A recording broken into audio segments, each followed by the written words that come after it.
ሴት ለወንድ መስጠት የሌለባት 5 ውድ ነገሮች ክፍል 2። ለዚህ ቻናል አዲስ የሆናችሁ ሰዓቱ አሁን ነውና ሰብስክራይብ አድርጉ። ቪዲዮንም ላይክ በማድረግ ጀምሩ።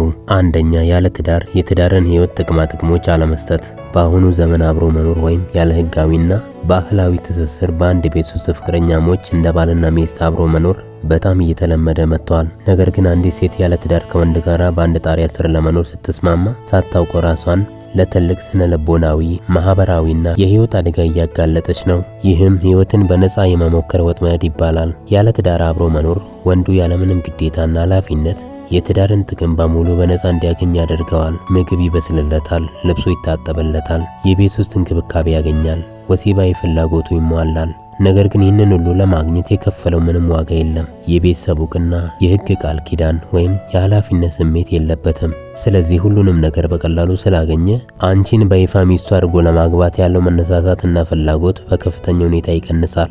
በትዳር ውስጥ መተሳሰር ሲኖር ነገሮች በቀላሉ አይፈርሱም። ችግር ሲመጣ ተነጋግሮ ለመፍታት፣ ሽማግሌ ለመጥራት ወይም በህግ ለመዳኘት ጥረት ይደረጋል። ያለ ትዳር በአንድ ቤት ውስጥ ስትኖሩ ግን ግንኙነቱ የተመሰረተው በስሜት ላይ ብቻ ነው። ወንዱ በአንድ ትንሽ ጸብ ብቻ እቃሽን ይዘሽ ውጪ ሊልሽ ይችላል፣ ወይም እሱ ሻንጣውን ጠቅልሎ ሊወጣ ይችላል። ያኔ የደከምሽበት የገነባሹ ቤትና ያወጣሹ መስዋዕትነት ሁሉ በአንድ ጀንበር አፈር ይበላዋል። ይህም የስሜት መጋለጥና ባዶነትን ያመጣል። አብራችሁ እየኖራችሁም ቢሆን ይህ ሰው ነገ ትቶኝ ይሄድ ይሆን የሚለው ስጋት ሁል ጊዜ በአእምሮሽ ውስጥ ይመላለሳል። በአንድ ቤት ውስጥ ይኖርሽ እንደ ስደተኛ ወይም እንደ ጊዜያዊ እንግዳ የመሰማት ስሜት በውስጥሽ ይፈጠራል። ይህ ጭንቀት ደግሞ በራስ መተማመንሽን ይገለዋል። በእኛ ባህልና ማህበረሰብ ውስጥ ያለ ትዳር አብሮ መኖር ትልቅ ክብርን የሚያሳጣ ጉዳይ ነው። ወላጆችሽን ማስከፋቱ፣ ከህብረተሰቡ የሚመጣው ትችትና የሚሰጥሽ ዝቅተኛ ቦታ ስነ ልቦናሽን በእጅጉ ይጎዳዋል። እሱ ክብርሽን ሳያስጠብቅ በሚስጥር በአንድ ቤት ውስጥ እንዲያኖርሽ መፍቀድ የራስሽን ዋጋ ዝቅ ማድረግ ነው። በዚህ መሃል ያልታሰበ እርግዝና ይመጣል። የወደፊት የልጆችሽ ዕጣ ፈንታ ይበላሻል። በዚህ አይነት አብሮ የመኖር ህይወት ውስጥ እርግዝና ቢፈጠር ኃላፊነቱን ሙሉ በሙሉ የመሸከም ዕድሏ ከፍተኛ የሆነችው ሴት ናት። ወንዱ እኔ ገና ለትዳር ዝግጁ አይደለሁም ብሎ ጥሎ ለመውጣት ህጋዊም ሆነ ሞራላዊ ዕዳ እንደሌለበት ሊያስብ ይችላል። በዚህ ጊዜ ሴቷ ብቻዋን የልጅና የቤት ኃላፊነት ውስጥ ትወድቃለች። ብዙ ጊዜ ወንዶች አብረን ብንኖር የቤት ኪራይ ይቀንስልናል፣ እርስ በርሳችንም በደንብ እንቀራረባለን የሚል ሰበብ ያቀርባሉ።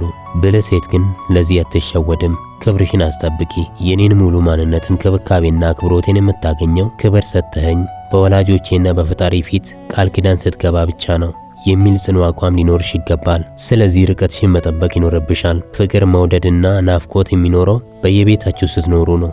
አብሮ መኖር ናፍቆትን ያጠፋል፣ ሚስጥርንም ያረክሳል፣ ዋጋሽንም ይቀንሰዋል። ሁለተኛ፣ ያለፈ ታሪክሽን ሙሉ ሚስጥር አለመስጠት። ብዙ ጊዜ ሴቶች በፍቅር ሲወድቁ አንድን ሰው ሙሉ በሙሉ ከወደድኩት ምንም ነገር መደበቅ የለብኝም የሚል የሀሳብ ወጥመድ ውስጥ ይገባሉ።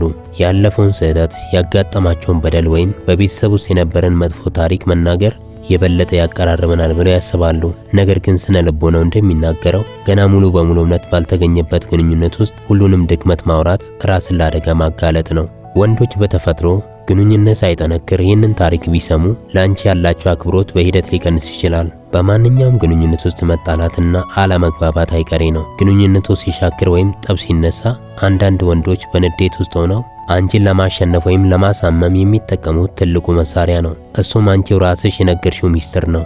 ድሮም እኮ እንዲህ ስለሆንሽ ነው ያኛው ፍቅረኛሽም ጥሎሽ ሄደው፣ ቤተሰቦችሽ እንዲህ አይነት መጥፎ ታሪክ ስላላቸው ነው አንቺም እንደነሱ ይሆንሽው የሚሉና የመሳሰሉት አንቺን ሰባሪ የሆኑ ቃላት የሚመዘዙት በሰላሙ ጊዜ ከነገርሽው ታሪክ ተነስቶ ነው። ያለፈው ታሪክሽን፣ ለምሳሌ የድሮ የፍቅር ህይወትሽን ስህተቶች በጥቃቅን ዝርዝር ጭምር ስትነግሪው በወንዱ አእምሮ ውስጥ የማይጠፋ ስዕል እየሳልሽለት ነው። ዛሬ ላይ የቱንም ያህል ብትቀየሪ፣ ጻድቅና ታማኝ ብትሆኚም እሱ ግን ሁሉ ጊዜ የሚያይሽ በዚያ በነገርሽ ድሮ ታሪክሽ መነጽር ሊሆን ይችላል። ይህ ደግሞ በየቀኑ በሚያሳየው አመለካከት ጥንካሬና ፍርደኝነት ውስጥ ይንጸባረቃል። ሁሉንም ድክመትሽን፣ የሰበርሽበትን ወይም የተሰበርሽበትን ታሪክሽን የሚያውቅ ሰው ፊት ስትቆሚ ሳታውቂው የጭንቀትና የበታችነት ስሜት ሊሰማሽ ይችላል። ሁሉንም ጉዴን ያውቃል የሚለው ስሜት በነፃነት እንዳታስቢ፣ የራስን አቋም በድፍረት እንዳታንጸባርቂና ሁል ጊዜ እሱን ደስ ለማሰኘት ብቻ እንድትኖሪ የስነ ልቦና እስረኛ ያደርግሻል። ታዲያ ምን መደረግ አለበት? የብልህ ሴት ምርጫ ይህ ነው። ታሪክሽ የትላንት ማንነትሽ ነው። ዛሬ ላለሽው ማንነት ዋጋ የሚሰጥ ወንድ የትላንትናውን ቆሻሻ ወይም ስህተት የመመርመር መብት የለውም። ያለፈው ታሪክሽ ካንቺና ከፈጣሪሽ ጋር ብቻ የሚቀር ጉዳይ ነው። ይህ ሲባል ግን ያለፈው ህይወትሽን ማውራት የለብሽም ማለት ሳይሆን ደረጃ በደረጃ ማጋራት እንዳለብሽ ልነግርሽ እወዳለሁ። ግንኙነቱ እየቆየ ዓመታትን እያስቆጠረ እሱ ላንቺ ያለው ክብር በተግባር ወይም በጭንቅ ቀን እንዲሁም በችግር ጊዜ ሲፈተንና አስተማማኝነቱ ሲረጋገጥ ያኔም ቢሆን ለአሁኑ ግንኙነታችሁ የግድ አስፈላጊ የሆኑና ዋና ዋና ነጥቦችን ብቻ መናገር ይቻላል። ሚስጥራዊነት የፍቅር ማነስ ሳይሆን የራስን ክብር የመጠበቅ ጥበብ ነው። ሶስተኛ የሃይማኖትና የሞራል እሴትሽን። ይህ ምናልባት በአንድ ሴት ህይወት ውስጥ ትልቁና ፈጽሞ ልትደራደርበት የማይገባው ውድ ነገር ነው። ብዙ ጊዜ በፍቅር ስሜት ውስጥ ሲኮን ለሱ ስል ቀይረዋለሁ ወይም በሂደት ይመለሳል የሚሉ ሐሳቦች ይመጣሉ። ነገር ግን ሃይማኖትንና እምነትን ለአንድ ወንድ ተብሎ አሳልፎ መስጠት ትልቅ የስነ ልቦናና የህይወት ቀውስ ያመጣል። ሃይማኖት የአንድ ሰው ማንነት፣ ስነ ምግባርና የህይወት መመሪያ መሰረት ነው። ለአንድ ወንድ ስትይ የለመድሽውን ጸሎት፣ የሃይማኖት ስርዓት ስትለይ ወይም እሱ ወደሚፈልገው እምነት ያለ ጥልቀት ፍላጎት ስትቀየሪ በውስጥሽ ትልቅ ባዶነት ይፈጠራል። ይሄ የህሊና ጸጸትና የውስጥ ሰላም ማጣት ደግሞ ውሎ አድሮ ፍቅራችሁን ጭምር መርዛማ ያደርገዋል። የምታምኝበትን አምላክ፣ እምነትሽንና መንፈሳዊ ሴትሽ ለሱ ብለ እምነትሽን እንደተውሽ ሲያይ እሱ ካንቺ በላይ በህይወትሽ ላይ ፍጹም ስልጣን እንዳለው ማሰብ ይጀምራል። እምነቷን የጣለች ሴት ለኔማ ምንም አታደርግም የሚል የተሳሳተ ንቀት በውስጡ ሊያደር ይችላል። ወደፊትም ለምትወልዱ ልጆቻችሁ ላይ ትልቅ ጫና ያመጣል። በፍቅር ወቅት ነገሮች ቀላል ሊመስሉ ይችላሉ። ነገር ግን ነገሮች ወደ ትዳር አድገው ልጆች በሚወለዱበት ጊዜ ልጆቹ በየትኛው እምነት ይደጉ የሚለው ጥያቄ ትልቅ የቤተሰብ መበታተንና መለያየት ምክንያት ይሆናል። ከአሁኑ መሰረቱ ያልተስተካከለ ነገር ነገ ትልቅ ማዕበል ይዞ ይመጣል። ሃይማኖት ከፈጣሪ ጋር ብቻ ሳይሆን ካደግሽበት ማህበረሰብ፣ ከወላጆችሽ እንዲሁም ከጓደኞችሽ ጋር የሚያገናኝሽ ትልቅ ድልድይ ነው። እሱን ለማስደሰት ብቻ እምነትሽን ስትቀይሪ ካንቺ ጋር የነበሩትን ወዳጆችሽን ሁሉ ቀስ በቀስ ታጫለሽ። ነገ እሱ ጥሎሽ ቢሄድ እንኳን የምትመለሽበት ማህበራዊ መሰረት ላይኖርሽ ይችላል። አራተኛ በሩቅ ላለው ፍቅረኛሽ ሙሉ ልብሽን አትስጪ። በአሁኑ የቴክኖሎጂ ዘመን ሎንግ ዲስታንስ ሪሌሽንሺፕ ውስጥ የምትገኝ ማንኛውም ሴት ህይወቷ እጅግ አደገኛ ነው። በርቀት ያለ ፍቅር በተለይ በተለያዩ ከተሞች ወይም አገራት መኖር የራሱ የሆነ ማራኪነት ቢኖረውም ሙሉ ልብንና ህይወትን አሳልፎ መስጠት ግን በጣም አደገኛ ነው። በርቀት ስትሆኑ የምትገናኙበት በስልክ በቪዲዮ ወይም በጽሁፍ መልእክት ብቻ ነው። በዚህ ጊዜ የምታዩ እሱ ሊያሳይሽ የፈለገውን ምርጡን ጎኑን ብቻ ነው። አብራችሁ ስላልኖራችሁ እውነተኛ ባህሪውን በንዴት ጊዜ ምን እንደሚያደርግ ለሰዎች ያለውን አክብሮትና የዕለት ተዕለት ድክመቶቹን አታውቂም። ስለዚህ ሙሉ ልብሽን አትስጪው። አእምሮሽ እሱን ፍጹም አድርጎ መሳል ይጀምራል። ነገር ግን በአካል ስትገናኙ እውነታው ሌላ ሆኖ ሲገኝ ስብራቱ ከባድ ይሆናል። በርቀት ላለ ወንድ ሙሉ ልብሽን ስትሰጪ ሳታውቂው እዚህ ያለሽን እውነተኛ ህይወት ታጫለሽ። ይህ ብቻ አይደለም፣ ከጓደኞችሽ ጋር መውጣታችም፣ አዳዲስ ሰዎችን ልታገኛችም፣ ሙሉ ምሽትሽንና ቀንሽን ስልክ ላይ እሱን በመጠበቅ ብቻ ታጠፊያለሽ። እሱ እዛ ባለበት አገር ህይወቱን እየመራ ሊሆን ይችላል፣ ስራውን ሲሰራና ከሰዎች ጋር ሲገናኝ፣ አንቺ ግን እሱን በናፍቆት ውስጥ ሆነሽ ህይወትሽን ታቆሚያለሽ። ይሄ ትልቅ ኪሳራ ነው። በአይንሽ የማታዩ ሰው ምን እየሰራ እንደሆነ፣ ከማን ጋር እንደሚውል ሙሉ በሙሉ ማወቃችም። እሱ እዛ ሌላ ህይወት ወይም ሌላ ግንኙነት እያለው አንቺ እዚህ ሙሉ ልብሽን ሰጥተሽው በናፍቆት ልትሰቃይ ትችላለሽ። ርቀት ለታማኝነት ትልቅ ፈተና ነው። በርቀት ያለ ፍቅር በጥርጣሬ፣ በናፍቆት፣ በስጋትና በጭንቀት የተሞላ ነው። ሙሉ ልብሽን ስትሰጪ እነዚህ ስሜቶች በአንቺ ላይ የበላይነት ያገኛሉ። ስልኩን በሰዓቱ ካላነሳ ወይም መልእክቱን ካልመለሰ ቀንሽ በሙሉ ይበላሻል። በአካል ተገናኝታችሁ ነገሮች እስካልተረጋገጡ ድረስ ልብሽ መጠበቅ አለበት። ደግሞም የራስን ህይወት ኑሪ፣ ስራሽን ስሪ፣ ተማሪ፣ ከጓደኞችሽ ጋር ተዝናኚ። ማህበራዊ ህይወትሽን አታጥፊ።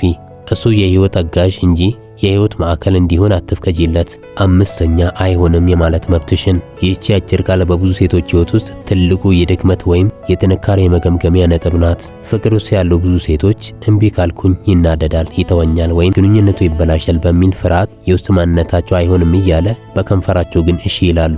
ይህ የእሺ ባይነት ባህሪ ግንኙነቱን ከማዳን ይልቅ ቀስ በቀስ እየገደለው ይሄዳል። ይህን ማወቅ አለብሽ። አይሆንም ማለት አለመውደድ ማለት አይደለም። ብዙ ሴቶች እምቢ ካሉ ወንዱን እንደበደሉት ወይም እንደማይወዱት አድርገው ያስባሉ። ነገር ግን አይሆንም ማለት ለራስ የምትሰጪው ፍቅርና ጥበቃ እንጂ እሱን መጥላት ማለት አይደለም። ጤናማ ወንድ ያንቺን ፍላጎትና ስሜት ስለሚያከብር በምክንያት ይህ ነገር አይመቸኝም ስትዩ ሐሳብሽን ይቀበላል። የፈለገውን ነገር ሁሉ ያለምንም ክርክር እሺ የምትል ሴት ውሎ አድሮ ትናቃለች። ይህም በወንዱ አይን ውስጥ ያላትን ማራኪነትና ዋጋ ይቀንሰዋል። ስለዚህ ድንበርሽን ወይም ባውንደሪሽን ማስከበር ብቸኛው መሳሪያ ነው። አንድ ወንድ አንቺን እስከየት ድረስ መጫንና መጠቀም እንዳለበት የሚያውቀው አይሆንም የምትይበትን መስመር አይቶ ነው። በገንዘብሽ፣ በአካልሽ፣ በጊዜሽ ወይም በክብርሽ ላይ የሚመጣን ተገቢ ያልሆነ ጥያቄ መጀመሪያውን እምቢ ካልሽ እሱ ያንን መስመር አልፎ አንቺን መበዝበዝ ይጀምራል።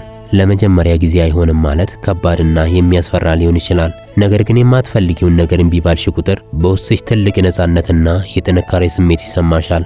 ራስሽን ከጥፋተኝነት ስሜት ነጻ ታደርጊዋለሽ። እስካሁን ስለተከታተላችሁኝ አመሰግናለሁ። በድጋሚ ለዚህ ቻናል አዲስ ሆናችሁ ሰዓቱ አሁን ነውና ሰብስክራይብ አድርጉ፣ ቪዲዮንም ላይክ አድርጉ።